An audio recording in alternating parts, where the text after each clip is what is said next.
Está no ar Gestão Pública em Debate, um programa do Curso Superior Tecnológico de Gestão Pública do Centro Universitário Internacional, Uninter. Este programa ele complementa a formação dos nossos alunos de gestão pública na modalidade à distância. E ele também é transmitido pela CWB TV, TV Comunitária de Curitiba, canal 5 da NET, 72 da TVA. E ele pode ser acessado por todas as pessoas que possuem parabólica digital através dos canais da Educação, Rede EdSat, CBED. No programa de hoje, nós vamos debater o Futsac, como nasceu um esporte. Vocês devem estar estranhando esta palavra Futsac. E para isso nós convidamos o Marcos Juliano Offenbock. Ele que é arqueólogo e economista e é o inventor do Futsac. Marcos Juliano Offenbock, nascimento, seu pai era meu amigo, era cientista, arqueólogo, criador de um novo esporte e fundador e integrante do programa Voto Livre. É formado em economia e cursou jornalismo durante 3 anos. Offenbock morou durante um tempo na Austrália e foi lá que ele teve a primeira ideia de criar o futebol de saco, o Futsac. Morando em um albergue com um neozelandês, no ano de 1998, ele foi convidado para manter a bola de crochê para cima, sem que ela caia. Isso o influenciou muito, tanto que trouxe as bolas de footbag para o Brasil e aperfeiçoou-se para o Futsac. Olha, Marcos Juliano, eu quero agradecer muito a sua presença nesse programa. Você que inventou esse esporte, o Futsac. Quero dizer que fiquei muito feliz quando conheci esse esporte, porque há 3 anos, junto com o meu filho mais novo, o Bernardo, nós inventamos o tatball e o Futsac agora é um esporte já reconhecido pelo Ministério do Esporte. Então eu gostaria que você falasse o que é o Futsac, como surgiu esse esporte, enfim, você nos conte aí o que é o Futsac. Nós vamos passar imagens de como se pratica o Futsac e vocês vão aprender um pouco a respeito desse novo esporte. Sim, professor Jorge, primeiro é um prazer por estar aqui da nossa entrevista, né, mostrando para os alunos, mostrando para os telespectadores esse nascimento de um esporte, porque é uma coisa rara, né, não é todo dia que você tem todo esse processo. Mas foi que nem você falou, professor Jorge, a ideia inicial surgiu, o germen, né? Foi em 1998, foi quando eu morei na Austrália. Eu tranquei a faculdade, eu sou economista por formação, eu tinha trancado a faculdade de economia e tinha ido passar na Austrália fazer um intercâmbio. E o meu colega de quarto da Nova Zelândia, ele me chamou para jogar o footbag, que é uma bolinha pequenininha, menor que a de Futsac, onde a pessoa fica sozinha fazendo umas embaixadinhas. E ele viu que eu fiquei surpreso, que eu desconhecia o esporte. E esse neozelandês, ele era fanático por futebol, tanto que ele conhecia várias escalações de time. E ele me fez uma pergunta que foi a grande catalisadora de todo o processo. Ele perguntou, no país do futebol não tem esse esporte dessa bolinha? Ali eu comecei a matutar, pensar e falei, nossa, ele faz sentido, né? Mas foi aquela coisa, professor, ficou só num pensamento. E eu trouxe uma bolinha de futebag para o Brasil aqui. Aqui eu comecei a jogar, em vez desse modo individual, freestyle que eles chamam, eu já botava em círculo, fazia uma altinha de futebol com os amigos, e nós nos divertíamos.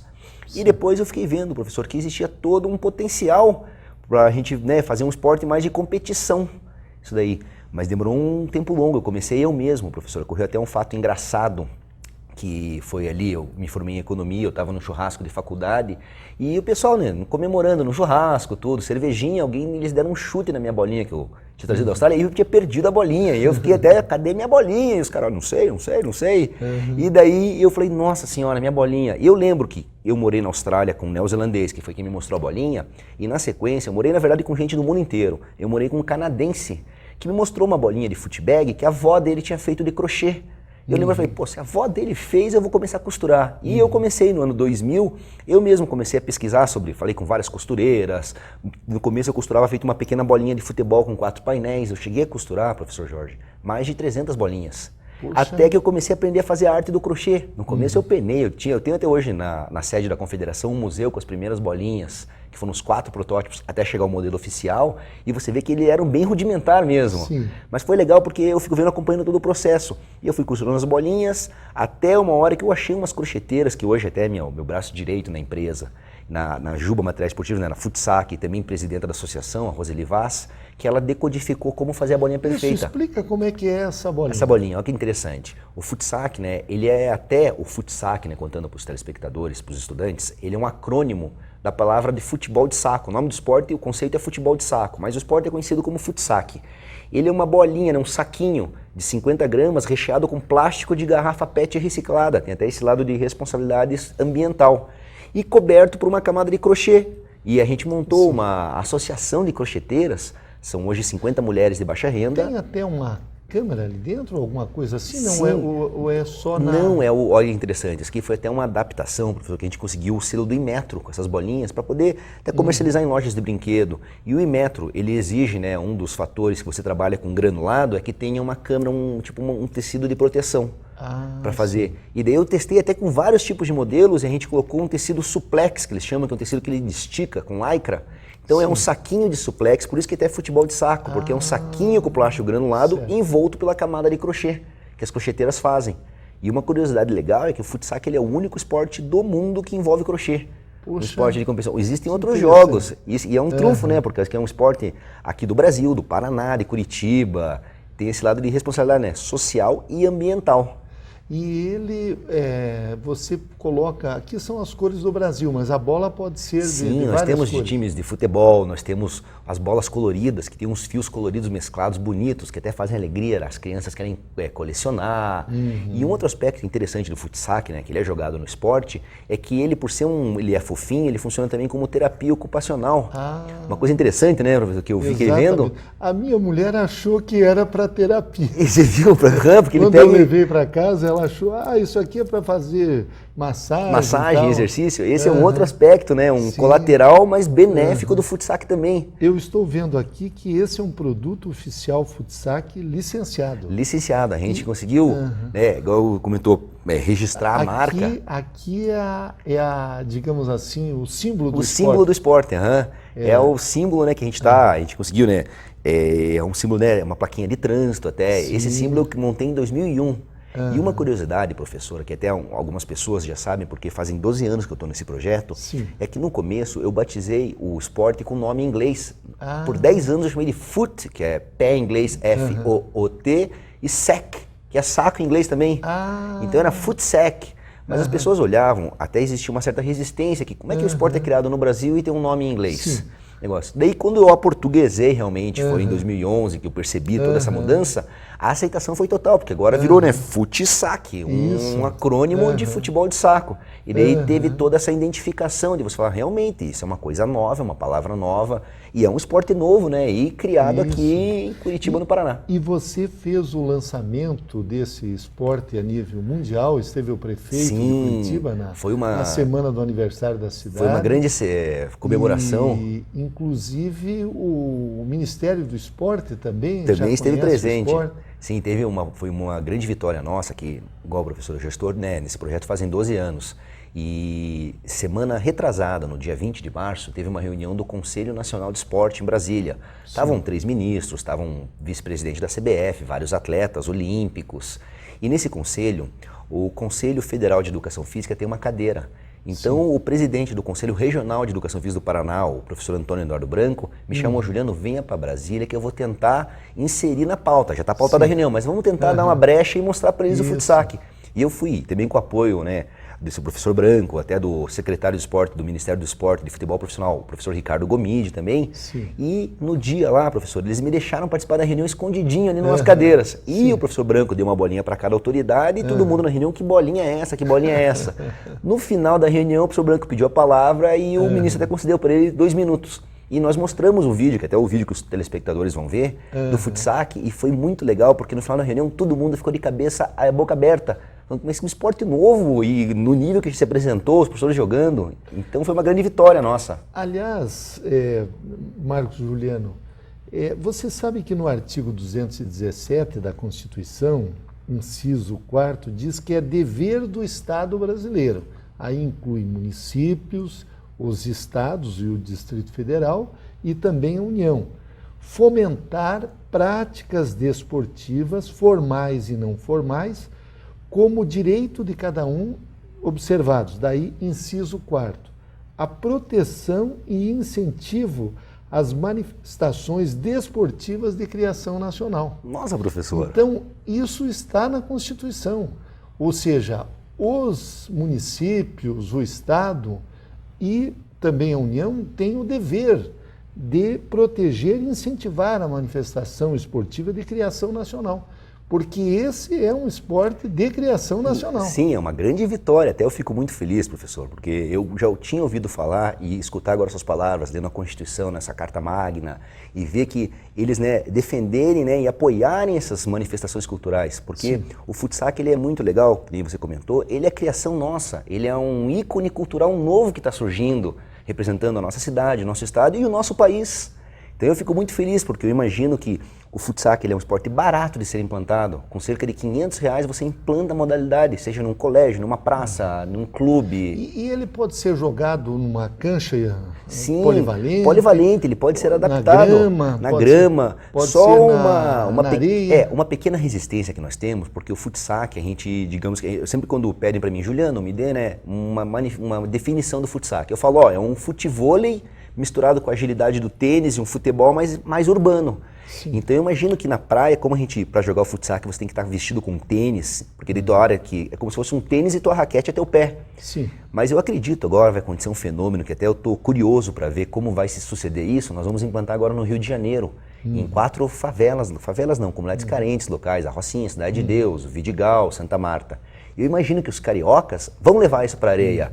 E com certeza vão jogar, que eu já vi pessoas descalças jogando futsal. Então, e o tamanho da quadra? Como que o esporte? Até comentando o esporte. O esporte, ele é praticado em uma quadra que mede 10 metros de comprimento por 5 metros de largura, com uma rede divisória de 1,5 m de altura. Certo. O objetivo é derrubar a bolinha no campo adversário. E você não pode utilizar as mãos. Pode utilizar cabeça, tronco e membros inferiores. Certo. São disputados 3 sets de 21 pontos corridos, né, sem vantagem. E você pode jogar na modalidade individual ou duplas.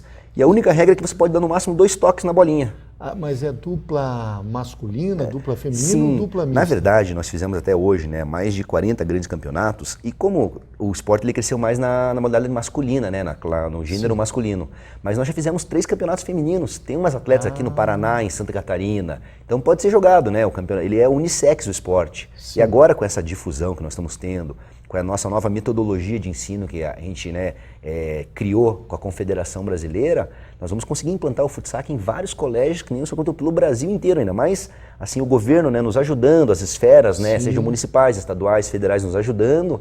Com certeza eu vejo que esse esporte tem tudo para se alastrar pelo território nacional nos próximos anos. Aqui, em que estados? Você é o presidente da Confederação, Brasileira. Em que estados nós temos já federações estaduais? Até interessante, vem uma informação, né, que você comentou, professor, no começo, né, como é que nasce um esporte. Um esporte nascer, né, ele tem que existir primeiramente campeonatos. São campeonatos que definem e tem que ter, né, instituições juridicamente formadas que validem esses campeonatos. Seja uma associação, uma federação, uma confederação, ou um comitê olímpico, uma liga. Tem que ter essas instituições que elas validam. E daí você vê, professor, em 2007 nós fizemos o primeiro campeonato aqui em Curitiba. Até nesse campeonato, pelo menos eu ganhei o campeonato como criador. Mas eu joguei com o pessoal... Não foi nenhuma marmelada, não. E assim, e o interessante é que, né, que o futsal, que você tem mais habilidades, você se dá melhor quem gosta de futebol. E eu não jogo nada de futebol, professor. Eu sou um caso perdido. E eu ganhei de 4 amigos que eram boleiros. Então eles ficaram no veneno e falaram, pô, o Juliano ganhou o esporte. E daí assim, professor, o esporte, né, começou aqui em Curitiba, no Paraná. Então a primeira que eu montei foi a Federação Paranaense. Certo. Na sequência eu expandi ele para Santa Catarina, para Itapema, onde eu passo o verão desde pequenininho, veraneio, e tenho uma série de amigos. E eles começaram a jogar na praça pública lá, e lá foi o meu caso de sucesso. Sim. Porque eu fiz uma parceria com a prefeitura, como Itapema é uma cidade pequena, eles me deixaram pintar 3 quadras públicas na Praça Central. E daí o pessoal começou a jogar, surgiu uma geração de atletas que até hoje o heptacampeão brasileiro é um catarinense de Itapema. Poxa, então, eu sou lá de Santa Catarina. De Santa Catarina também, professor? Derval do Oeste. O Derval do Oeste, mais pro interior ali. Isso, e daí a gente começou, né? De Itapema, ele expandiu para Blumenau, o pessoal começou a jogar muito forte em Blumenau, uma turma ali. De Itapema expandiu para o Rio Grande do Sul. Hoje, então, nós temos, né? Nós montamos uma federação catarinense para validar esses campeonatos e a última que foi montada foi a Federação Gaúcha. Certo. Então, o futsal hoje ele é praticado nas cidades de Lajeado e Viadutos no Rio Grande do Sul. Os atletas Itapema, em Santa Catarina, em Blumenau e Itapema. E aqui em Curitiba, aqui no Paraná, nós temos Curitiba e temos um caso recente que é também nosso outro caso de sucesso. A gente implantou o esporte em Japira, no norte paranaense. É uma cidade pequenininha, né, de 5 mil habitantes, um município pequeno. O professor pegou fogo no esporte lá, tanto que no Campeonato Brasileiro agora um atleta de Japira ficou em 8º lugar dos 20. Já você vê como a evolução foi rápida. E já começou a lastrar por Ibaiti, as cidades do lado. E a gente imagina, professor, que, de volta, né, por ser um esporte barato de ser implantado, a metodologia e país do futebol, eu lembro das palavras do neozelandês, né? No país do futebol não tem isso aqui, né? Só para título de curiosidade, quanto custa uma bolinha dessa? No mercado, ela gira na faixa de 12 a 15 reais, essa bolinha. Baratinho. É baratinho. E assim, professor, eu fico brincando que as bolinhas que eu tenho, que eu comecei a custar primeiro, em 2002, elas ainda estão inteiras. Esse até o futsal, ele é feito para durar mesmo, assim. É aquele brinquedo que você vai passar pro teu filho, pro teu neto. O neto vai abrir o baú do vovô lá e falar, o que é isso aqui? Você fala, isso foi um esporte que tem criado lá. Eu só fico brincando, né, que o futsal ele sofre que nem da síndrome daquelas canetas Bic que desaparecem. Vai pro mundo dos futsaks. Uma hora eu estava com a bolinha, cadê minha bolinha? E a bolinha se escondeu. Mas só me diz uma coisa, quando jogam dois atletas em duplas. É 2 toques? Então, como funciona? Até explanando, que bom essa pergunta, professor, por causa que o esporte, né, ele é jogado no individual e duplas. O individual, você pode dar 2 toques na bolinha, sendo que só é obrigatório dar 2 toques na recepção do saque, no individual. Então, quando eu saco na pessoa, você vai ter que dar 1, 2 para poder devolver na recepção do saque. Depois que teve essa regra da recepção, pode se passar de primeira. Daí começa a rolar os ralis na pessoa para derrubar a bolinha no campo adversário. Então, ele pode dar de primeiro ou 1. Em duplas, pode ser dado 2 toques por pessoa e 5 no máximo no conjunto da dupla. Então eu posso dar 1, 2, você 3, 4, eu posso dar mais um 5. Ou eu dou 1, 2, 3, 4, né? 3, eu dou 4, 5. Mas são 3 serviços, né? Como se fosse o vôlei. A recepção, levantamento e ataque. E existe a obrigação na dupla, na recepção do saque, a bolinha tem que passar por nós dois. Eu não posso dar 1, 2 e já passar para outro lado. Eu tenho que passar para meu companheiro, daí você pode passar para outro lado. Daí tá liberado. Eu até brinco, é batata quente. Sim. Mas geralmente em duplas é um jogo bonito que a turma aproveita esses movimentos. Então geralmente eu recebo, jogo para você, você levanta para mim e eu ataco. E é impressionante. Os ralis chega a demorar 1 minuto sem a bolinha cair no chão, professor. Eu ouvi falar que você também já organizou uma federação internacional. Sim, isso foi assim? Um movimento muito legal nosso, assim. Até eu agradeço muito hoje ao presidente da Federação Internacional, o Dr. Juliano Teto, que ele é o advogado da Confederação Brasileira e até o chefe, diretor do departamento jurídico. Ele fez um curso em 2011 na Suíça, na FIFA, sobre direito esportivo. Certo. E ele é uma pessoa bem visionária também. Ele comentou, Marcos Juliano, pintou a oportunidade aqui, eu conheci um amigo grande na Suíça, tem um pessoal na Rússia, na Alemanha e na Itália. A gente pode só para ter o arcabouço, fazer um estatuto enxuto e montamos a International Federation of Futsal, a IFFSAC. Abrimos uma conta lá no Correio da Suíça, uma coisa simples, e daí nós fizemos, em 2011 eu autorizei ele certinho, então nós montamos o arcabouço, já possui a Federação Internacional com sede na Suíça. E agora que o esporte foi reconhecido no Brasil, eu consigo agora, mediante até essa homologação pelo Ministério dos Esportes, da modalidade, junto com a Federação Internacional, abrir federações em outros países. E ocorreu uma coisa interessante, professor. No final de janeiro, a FIFA, por Curitiba ser uma cidade sede, a FIFA veio aqui no final do ano passado e fez reportagens de vários assuntos. E eles descobriram a gente, o futsal, até foi interessante que eles descobriram, eu tenho uma barraquinha na Feira do Largo. Eu estava lá e chegou o produtor, que bolinha é essa? E eu contei toda a história, ele falou, não, então essa semana eu vou lá fazer uma reportagem. E eles vieram gravar. No final de janeiro, foi dia 28 de janeiro, foi vinculada essa reportagem pela internet na TV da FIFA, em inglês.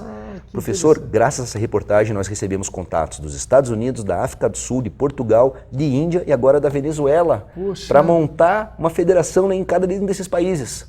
Que interessante. Eu imagino que o negócio vai crescer muito, professor. E me diz uma coisa, Juliano, E essa federação internacional não poderia ter sido registrada aqui em Curitiba? Aí que tá, professor. Na verdade, nós registramos ela na Suíça só como arcabouço. Sim. Agora nós podemos fazer uma alteração e eu penso em trazer ela para o Brasil aqui. Claro. Que aqui é a sede na Curitiba, é a sede da Federação Paranaense e da Confederação Brasileira. Federação. Mas uma coisa boa, assim, até que a gente levou em conta na Suíça, que a Suíça ela tem um trâmite muito grande por tal, o Comitê Olímpico na Suíça, a FIFA sediada na Suíça. Mas com certeza, assim, dá uma projeção. Uma projeção mundial mesmo. Mas eu acho legal, professor, que isso aí, como por ser um esporte novo, né, um esporte inventado, o primeiro esporte brasileiro no século XXI, é uma coisa muito recente, até mesmo nível mundial. Eu estou fazendo uma pesquisa e vendo quais outros esportes foram inventados nos anos 2000.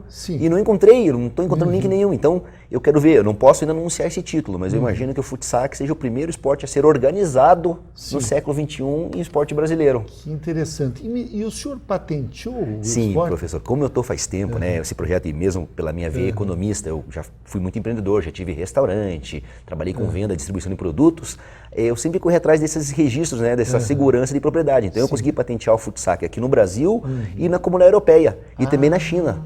Então ele está patenteado, né, o mundo inteiro, por causa que a grande fator, né, eu fico vendo, comparando assim, agora falando de negócios, que o futsal ele reside um caso muito bonito de branding, né, de marca, por causa que a bolinha ela é apenas a ponta do iceberg, ela até é a mais trabalhosa. Eu faço muita analogia com a indústria do surf, a surfwear. A prancha de surf é a mais complicada de se fazer e a que menos ganha na escala inteira do surf. Quem mais ganha é o direito de roupa, de marca, licenciamento. Então eu imagino, professor, que o futsal, a bolinha, claro que é uma receita grande, mas ela seja apenas a ponta do iceberg. É o estilo de vida que envolve no esporte. A gente já recebeu agora alguns e-mails de umas grandes multinacionais perguntando se nós temos tênis para jogar o futsal. E nós não temos, né? Cada um utiliza um de corrida, um ali. Então eu imagino que futuramente vai sair aí um tênis especialmente oficial para se jogar, como a gente tem uma chuteira no futebol de salão, no futebol. Então eu imagino assim que essa proteção de marca, né, que a gente já tem registrado, patenteado, vai permitir que a gente explore essas oportunidades, não só no mercado nacional, como também no mercado mundial. Ainda mais porque o Brasil está numa grande visualização, nós estamos na década esportiva, né? Uma Copa do Mundo, uns Jogos Olímpicos aqui. Então eu imagino, professor, assim, que é muito legal assim, porque eu acredito que o futsal vai poder gerar muitos recursos. Hoje vocês têm em torno de quantos atletas praticando aqui no Brasil? No Brasil, a gente está muito mais forte no sul do Brasil, que tem essas três federações, mas eu sei que tem atletas em São Paulo, no Rio de Janeiro, Espírito Santo, Ceará, tem alguns no Pará jogando. Eu imagino, professor, que a gente deva ter cerca de 1000 praticantes do futsal no país. Já 1000 praticantes. Federados que eu tenho nos 3 estados do sul, eu tenho 120 atletas federados. E já tem toda a organização de federação? Sim, de federação, as confederações. Agora nós já temos um time de árbitros, nós estamos agora, professor. Foi até uma alegria agora no dia 29 de março, né? O Universidade de Curitiba foi a oficialização que nós estávamos com um time de 12 árbitros compostos da confederação e da federação. E agora uma coisa, um fator muito interessante, que o futsal está saindo até na revista desse mês, do Conselho Federal de Educação Física, o CONFEF, né? Que é a entidade máxima do profissional de educação física. E eles estão reconhecendo na revista, inclusive eles mencionando que agora que o futsal virou um esporte, abriu-se uma nova área profissional para o professor de educação física poder lecionar o futsal em colégios. Até eu achei legal que o presidente do conselho regional aqui, o professor Antônio Eduardo Branco, falou, Juliano, a pessoa vai poder se aposentar daqui a 30 anos dando aula de futsal. Ótimo. Isso eu fiquei muito feliz. Aliás, eu quero dizer que eu tomei conhecimento do futsal através de uma reportagem aqui do jornal Tribuna. Tribuna, sim. E eu estava para lhe visitar lá. Sim. Na confederação, até recortei. E depois você foi na Câmara, levou para nós as a bolinhas. Bola, tal. Mas antigamente você tinha ido também quando você começou com o esporte. Quando eu comecei com o esporte, professor, era com o nome em inglês. Até uma coisa interessante, foi em 2011, nós conseguimos que a Federação Paranaense, com o nome antigo de FUTSEC, ganhasse o título de utilidade pública. Então a federação aqui já é foi a primeira do Brasil, foi montada a Federação Paranaense. Daí na sequência a Catarinense e por último a Gaúcha. E com essas 3 federações me permitiu montar a Confederação. Que daí o Ministério dos Esportes reconhece os esportes. Que assim até um dado interessante, né? O Brasil tem Até o futsal ele tinha antes 3 esportes de criação nacional. A peteca, criada em Minas Gerais, o futevôlei, criado no Rio de Janeiro, e o futebol de areia, criado no Rio de Janeiro, que conseguiram se organizar como esporte e montar uma confederação. E agora, em quarto lugar, o futsal, o futebol de saco, nós organizamos. E aquele showball? Sim, aí que é tá. Um esporte, né? É um esporte. Existem outros esportes, até de criação nacional. O mais que um exemplo que eu cito é o showball, né? Que é na verdade, até o showball não é nacional. O showball é austríaco, professor. Não é brasileiro. Mas brasileiro, o caso, a gente pode citar o biribol, que é jogado naquela piscina, que é um vôlei de duplas que joga numa piscina, que foi um paulista que inventou na década de 70. O biribol se organizou a ponto de ter uma federação paulista e uma federação goiana. Só que eles não conseguiram crescer mais para se organizar a ter uma confederação. Então ele seria mais um esporte de criação nacional. Tem outro esporte, o frescobol, que é uma invenção nossa também, se organizou com federações, mas não conseguiu se organizar com uma confederação. Tem o bete-ombro, o taco que a gente jogava, existem federações inclusive. Também é? Sim, até. O taco foi interessante, né? Ele é inspirado na criação. Os marinheiros que vinham da Inglaterra jogando cricket, jogavam o taco no navio. E os brasileiros começaram a ler e falaram, que interessante, e eles inventaram o bete-ombro, né? Que cansamos de jogar, né? Isso, as crianças jogam até hoje. Jogam até hoje, é divertidíssimo. Então, e nós temos muitos alunos que são secretários municipais, são prefeitos, são vereadores em todo o Brasil. Como é que uma pessoa pode organizar uma federação, uma liga? Uma liga. Em a gente, qualquer assim, parte aí do Brasil. Do Brasil. A gente tem toda uma estrutura agora, até a gente deixa depois os contatos, né? A pessoa entrar na página na internet, www.futsac.com, tem regras, tem tudo. E da mesma forma que a gente implantou, né, agora em Japira, em outras cidades, a gente tem toda uma lista para implantar aqui. Como é que nós implantamos? Nós fechamos uma parceria com a prefeitura, daí nós vamos lá, capacitamos o pessoal da Secretaria de Esporte, que é uma coisa rápida, e eles com investimento mínimo, que nem... Num final de semana capacita? Um final de semana. Em Japira eu fui lá, professor, você vê que noção, eles gastaram, professor, R$2.000. A prefeitura gastou, nós capacitamos os profissionais, pegaram, implantamos, compraram bolinha. Nossa, professor, em 4 meses explodiu o esporte na cidade. Puxa. Então a gente fica até o convite, né, aos gestores, né, da administração pública que tiverem essa ideia, só entrar em contato com a gente, que nós nos programamos, professor, e nós estamos com essa ferramenta, com essa medicina, né, para poder mostrar para a população e mostrar para os jovens. Isso. Então, nós entrevistamos neste primeiro bloco de Gestão Pública em Debate o arqueólogo e economista Marcos Juliano Offenbock, ele que é o inventor do Futsac e também o presidente da Federação Brasileira de Futsac. Professor Marcos Juliano, eu quero agradecer muito a sua presença em Gestão Pública em Debate e dizer que eu não tenho dúvidas de que os nossos alunos aprenderam muito com a sua aula. Muito obrigado. Muito obrigado, professor Bernardi. Gratidão por estar aqui hoje para poder mostrar ao pessoal esse esporte belíssimo. Eu é que agradeço. Obrigado, Marcos.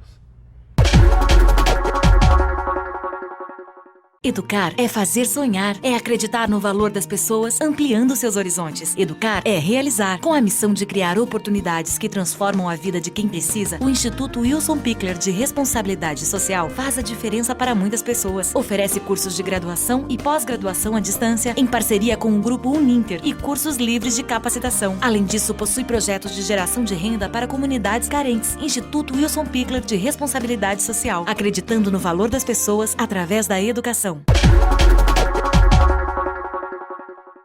Retornamos com Gestão Pública em Debate, um programa do Curso Superior Tecnológico de Gestão Pública do Centro Universitário Internacional Uninter. Este programa ele complementa a formação dos nossos alunos de gestão pública na modalidade à distância. E ele também é transmitido pela CWB TV, TV Comunitária de Curitiba, canal 5 da NET e 72 da TVA. E ele pode ser acessado por todas as pessoas que possuem parabólica digital através dos canais da rede EdSat CBED, os canais da educação. Neste bloco nós vamos debater a política urbana. E para isso nós convidamos a professora Elisa Vasconcelos. A professora Elisa Vasconcelos é doutora em Ciências Sociais, ela possui graduação em Serviço Social pela Universidade Federal do Pará, é mestrado em Políticas Públicas também pela Universidade Federal do Paraná e doutorado em Ciências Sociais pela Universidade Federal do Rio Grande do Norte, com estágio doutoral na Universidade de Coimbra, Portugal. Atualmente é professora titular adjunto 3 da Universidade Federal do Pará, prestando colaboração acadêmica à Universidade Federal do Estado do Paraná. Tem experiência na área de planejamento urbano e regional, com ênfase em política urbana, atuando principalmente com os seguintes temas: habitacional, regularização fundiária e transporte e mobilidade urbana. É um prazer muito grande, professora Elisa Vasconcelos, ter neste programa a senhora que vem colaborar conosco, debater esse tema, que é um tema tão emergencial. Aliás, é um capítulo da nossa Constituição Federal, que é a política urbana. Exato. Eu gostaria que a senhora falasse da sua experiência nessa área, como é que a senhora se interessou, tendo como formação inicial o curso de serviço social e posteriormente enveredou por esses caminhos. Aliás, a senhora me falava há pouco que a senhora é paraense, mas da Ilha do Marajó. Exato, é. Sou paraense da Ilha do Marajó com muito orgulho. Que maravilha. Sou marajoara, cabocla marajoara. Que bonito, hein? Bacana. Então. Então, a minha inserção, né, digamos assim, para a pesquisa, né, nessa área da política urbana, ela coincide, né, digamos, até um pouco com a minha trajetória profissional. Eu, além da universidade, né, que eu já leciono desde 96, eu também trabalhei na Companhia de Transporte do município de Belém, né?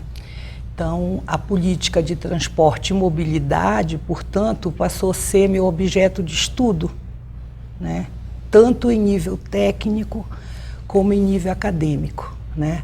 Tanto que a minha tese minha dissertação de mestrado foi um estudo, né, de políticas públicas na área de transporte coletivo, né, urbano, um estudo focado para analisar a região metropolitana de Belém.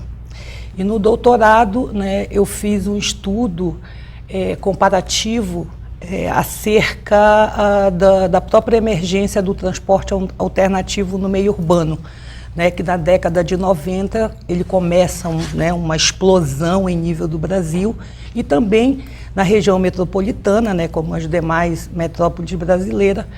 Esse tipo de transporte, essa modalidade de transporte, melhor dizendo, ela se proliferou em várias capitais, né, e em Belém também. Então, eu fiz um estudo específico sobre a organização desses trabalhadores, mas entendendo ele como um objeto sociológico, né? Então, como é que esse objeto ele se constitui, né, num objeto que a sociologia tem, na verdade, né, teorias e uma metodologia que pudesse explicar esse fenômeno dentro desse processo de mobilidade, né, urbana. Então, foi assim que se deu, digamos.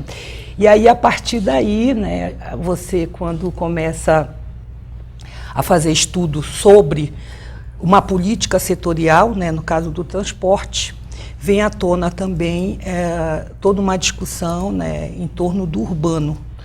E aí, acho que a minha inserção, quando eu retornei do doutorado no PARU, né, que é o Programa de Desenvolvimento Urbano e Regional, que é um programa da Universidade Federal do Pará, né, que é constituído interdisciplinarmente por vários cursos, né, além do serviço social, nós temos arquitetura, né, o direito, então temos inclusive o pessoal da economia também. E aí, a partir daí, a gente começa então a abrir esse leque de estudos, né? Então, além do transporte, habitação, né, infraestrutura, que são os 4 eixos, né?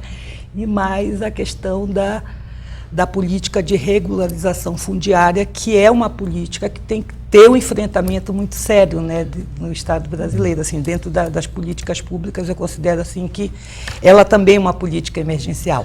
Então, professora Elisa Vasconcelos, a senhora, como todo o Brasil, acompanhou no no ano passado, no mês de junho, as manifestações populares que começaram justamente com esse debate relacionado com o problema do transporte. Exato. E isso gerou talvez uma das maiores revoluções espontâneas do nosso país ao longo da história desses 500 anos de Brasil. Como é que a senhora vê, a senhora que se debruçou profundamente sobre a questão do transporte, hoje um setor oligopolizado, com muitos cartéis, inclusive recentemente nós observamos que houveram denúncias de que licitações foram fraudadas em inúmeras cidades brasileiras e por isso que hoje o transporte urbano está tão caro. Como é que a senhora viu todo esse fenômeno, a senhora olhando sobre a ótica digamos assim, sociológica? Isso deve continuar ou foi um fenômeno espontâneo do ano de 2013? Ele pode se constituir um fenômeno espontâneo, mas mais que isso, ele tem a ver com a própria realidade, né? E exatamente reflete, né? Eu acho que essas manifestações, elas só refletem um processo que é um processo real, né? Qual é esse processo real? É que a maioria da população brasileira, né, que depende desse tipo de transporte, a região metropolitana, que é a região que eu tenho me debruçado, né, durante esses anos para estudar, você verifica que ela, hoje, quem utiliza esse meio de transporte, corresponde a 82% dos usuários. Isso, tá? O estudo lá em Belém do Pará? Isso, na região metropolitana. De Belém. Né, de Belém. Então, veja que é um percentual significativo. Né? Então, isso significa que a maioria da população, e principalmente a população trabalhadora, aquela população, né, que tem uma segmentação de renda menor, é ela que utiliza esse meio de transporte. Ora, mas o que é que nós verificamos? Que esse meio de transporte, né, como você mesmo colocou, só para você ter uma ideia, as concessões, né, em Belém, né, elas datam da década de 50. Não é muito diferente daqui de Curitiba, que também são da década de 50. Exatamente. Então, assim, é uma questão que tem que ter um enfrentamento pelo poder público. E não é algo assim que é dentro dessa relação política, entre o político e o econômico, porque realmente são grupos muito fortes, estão muito bem organizados nos sindicatos, né? Então, para enfrentar isso, também ter que enfrentar a própria barreira da propriedade privada, né? A própria propriedade privada que se coloca enquanto barreira. Né? Correto. Então, é muito complicado isso, né? A questão da licitação realmente é complicado. Em Belém ainda é mais complicado, porque você tem a questão dos monopólios, né? Eu posso falar por Belém, porque eu tenho experiência de lá. Então, se constitui esses monopólios e aí fica realmente muito difícil para o usuário, né? Porque ele fica, ao fim e ao cabo, fica refém, né? E aí o que acontece para que tenha, digamos, essas manifestações de insatisfação dos próprios usuários? É porque as tarifas que são geralmente cobradas, né, pelo serviço, ela não corresponde à qualidade do serviço. Essa que é a grande questão, né? Então, você paga uma tarifa da qual o usuário ele não tem pontualidade no serviço. Né? Muitas das vezes, até passou agora, né, uma reportagem, acho que em São Paulo, você fica, às vezes, mais preso no transporte, perde muito tempo, né? Então, por exemplo, quem mora nos vetores de expansão, e principalmente nos municípios mais distantes, às vezes, em média, demora até, às vezes, 2 horas, né, para sair de casa e chegar no seu local de trabalho. Principalmente agora com a questão dos congestionamentos, a própria banalização do transporte individual em detrimento do transporte coletivo, né? O próprio governo federal ele incentiva isso quando ele reduz, né, o imposto. Sim. Né? Então, pronto, a primeira, a questão da pontualidade, conforto. Aqui, por exemplo, se eu tenho um clima até que a maior parte do ano fica confortável. Sim. Em Belém é quente o ano inteiro. Então você vê uma frota que não tem ar-condicionado. Então as pessoas entram, realmente são superlotação, né? Então isso gera um desconforto para as pessoas, né, muito grande. Enfim, então é uma qualidade que ela deixa muito a desejar. Então eu acho que assim, tem que ter um investimento. Então, às vezes, assim, vamos aumentar então a tarifa do ônibus para poder melhorar a frota, melhorar a qualidade do transporte. Mas o que é que a gente vê?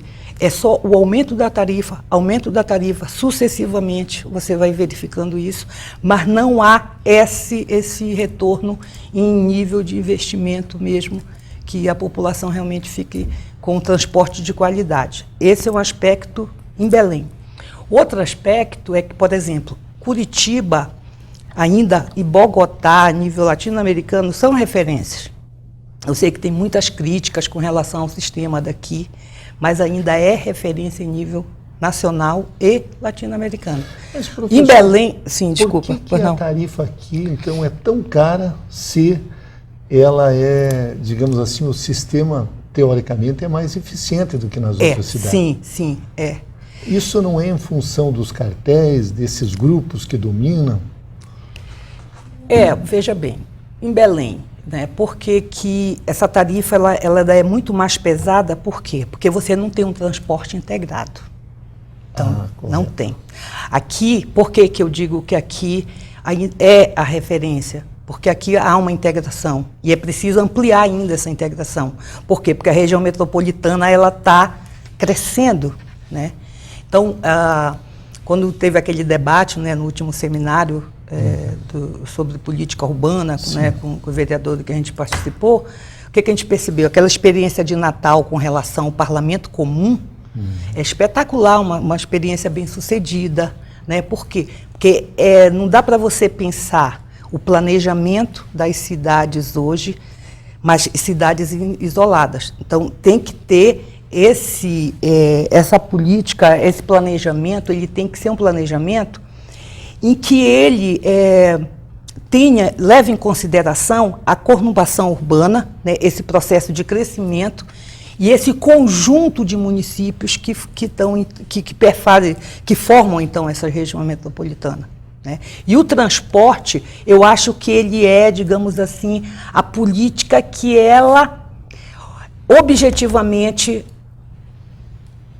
digamos assim, ela é até assim, um pouco rebelde, assim, a maneira de dizer, mas ela, concretamente, força que os municípios eles tenham uma gestão compartilhada. Hoje, principalmente, a região metropolitana é quase impensável você fazer um transporte isolado, cada município fazendo seu planejamento isoladamente. Não é mais possível.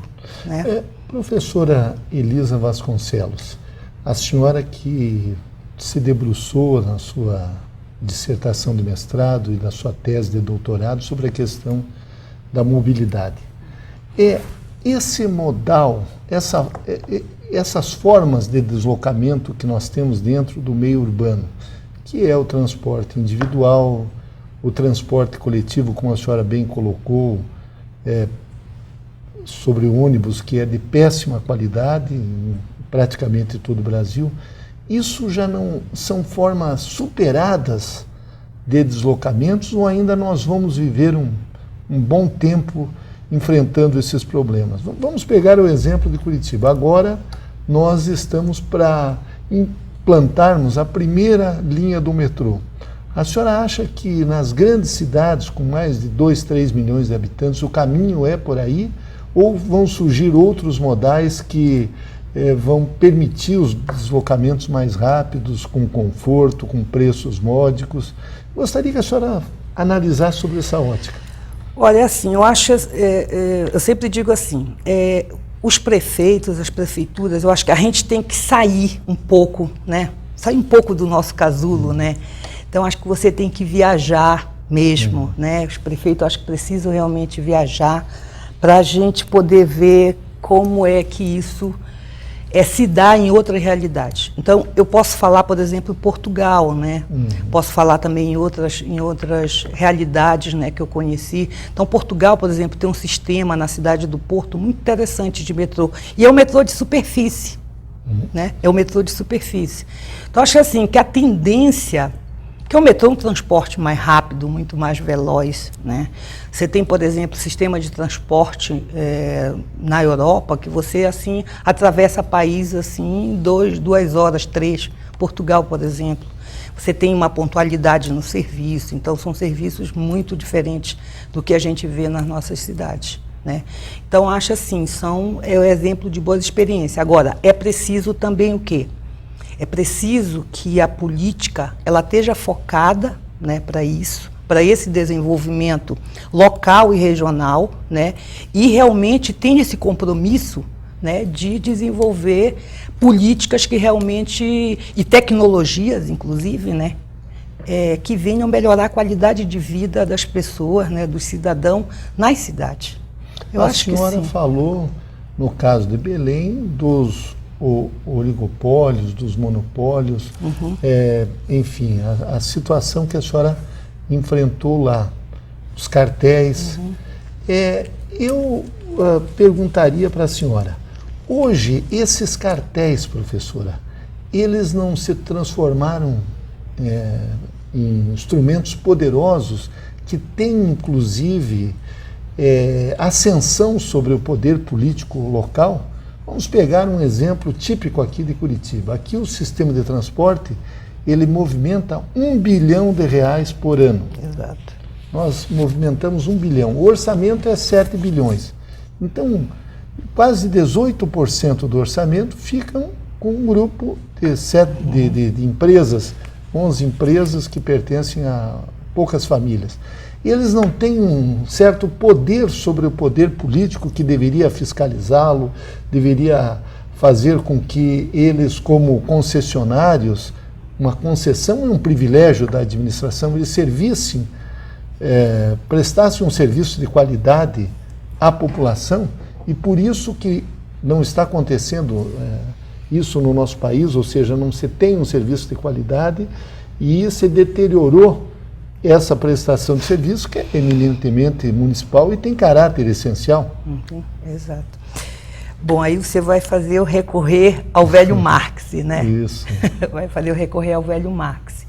Se a gente pegar, Marx dizia assim, né, que quem detém o poder econômico, né, de uma determinada sociedade, detém também esse poder político. É o materialismo histórico. É o materialismo histórico e dialético. Isso. Né? Então, para muitos, essa teoria está morta, enterrada. Né? Mas eu creio que, enquanto houver o capitalismo, ele estiver, né, vivo, florescente, se desenvolvendo, né, não dá para a gente negar, né, a propriedade privada e o interesse privado em função do interesse público, né? Então, quando o senhor coloca, né, por exemplo, esses próprios cartéis, né, eles também, como eu falei, há uma organização política, né, no sentido não só de um sindicato, mas também no sentido, às vezes, das próprias representações no parlamento. Então, há pessoas que estão, né, obviamente, a serviço. Né? A gente não pode ser ingênuo de achar que uma bancada ela é homogênea, né, politicamente. Né? Então, nesse sentido, por exemplo, a própria tarifa, obviamente que há um cálculo tarifário, né, que passa por uma questão técnica, né, por uma dimensão mais técnica, mas quem define isso é o político, é o próprio prefeito. Né? Ele que, né, que homologa, né, que tem a caneta para fazer essa homologação. Exatamente. Né? Então, por aí a gente pode, né, digamos assim, fazer alguma reflexão em torno dessa pergunta que o senhor me fez, né? Então, professora Elisa Vasconcelos, como é que a senhora situa este marco regulatório, marco legal da política urbana brasileira, que está lá prevista no artigo 182 da Constituição, e que, a partir deste artigo, nós tivemos o Estatuto das Cidades. É um avanço para a sociedade brasileira? Aquilo que está previsto lá está sendo, mesmo que de uma forma não muito efetiva, está sendo implementado o Estatuto das Cidades? Como é os seus estudos acadêmicos? Aliás, eu quero agradecer muito a senhora, porque a senhora levou os seus alunos, quando nós, os vereadores que discutimos a política urbana, levou lá para participar, para debater, enfim, para ouvir o que nós pensamos, afinal somos agentes políticos. Claro, né? são agentes políticos, claro, exatamente. Então, deixa eu ver como é que eu respondo a sua questão. Eu acho sim que foi, do ponto de vista, né, político, foi um ganho significativo, né? Mas a gente pode, quando a gente pega, né, até partindo assim do ponto de vista da consolidação, ou do processo mesmo, né, de democracia brasileira, o que é que nós vimos? Que a década de 70 e a década de 80, ela foi marcada, né, exatamente na luta, né, a princípio, para você derrubar a própria ditadura militar, né, e instituir um governo democrático no país, né, uma democracia no país.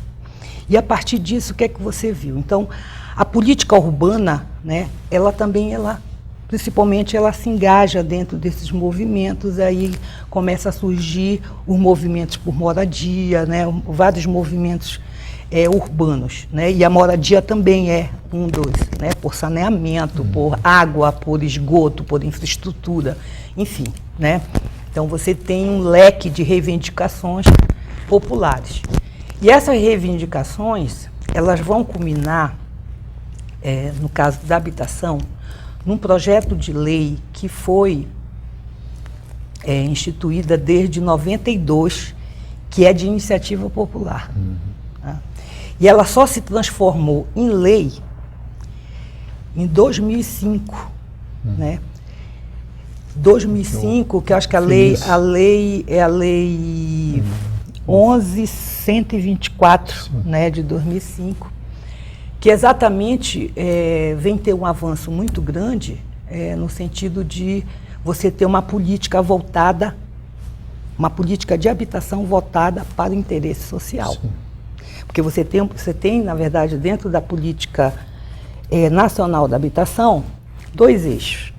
Você tem uma política de mercado, por um lado, e tem uma política de habitação de interesse social que foi criada exatamente, né, com esse objetivo de atender essa população carente, mais pobre, a faixa de 0 a 3 salários mínimos, né? Então você tem, portanto, em 2001, de todo esse movimento popular, culmina com o quê? Com o próprio o Estatuto, né? Que é, digamos assim, um marco legal importantíssimo, né? Para a questão da política urbana.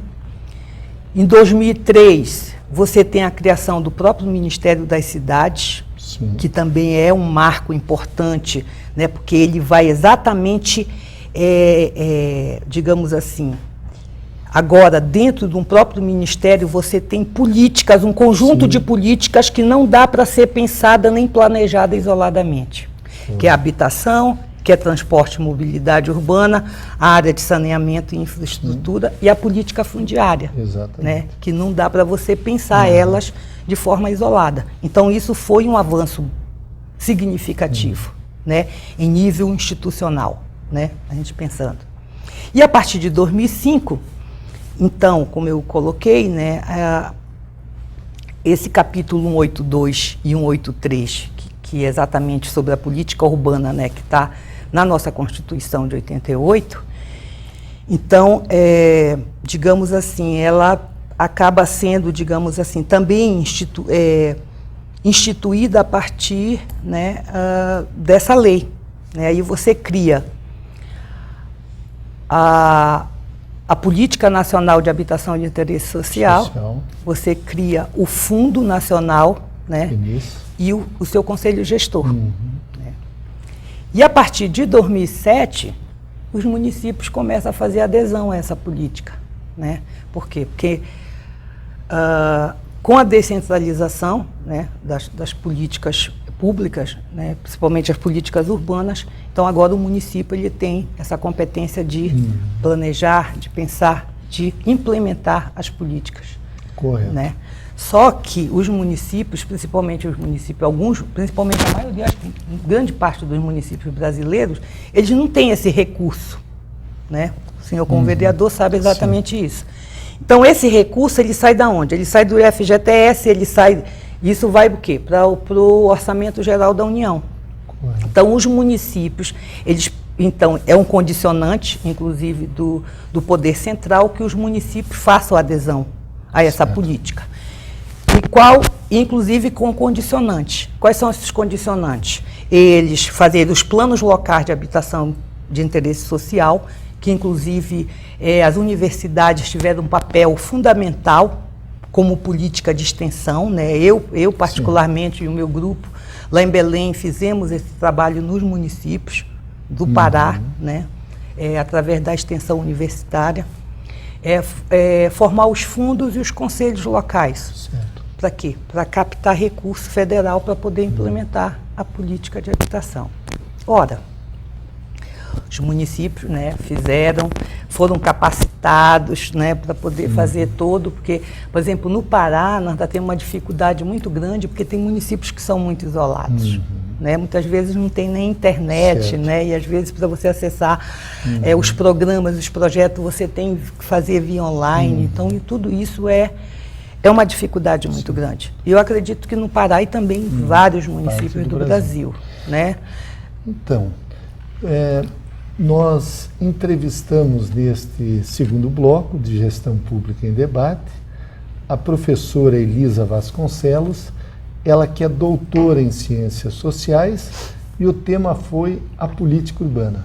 Professora Elisa, nós tínhamos que ter mais um bloco para continuarmos. Nós vamos fazer um outro programa com a senhora. Tá bem. Porque eu estou gostando muito da sua aula. Tá bem. E quero dizer que eu não tenho dúvidas de que os nossos alunos aprenderam muito com a senhora. Tá, Meus parabéns. Tá, obrigada. Muito obrigado, professora Elisa.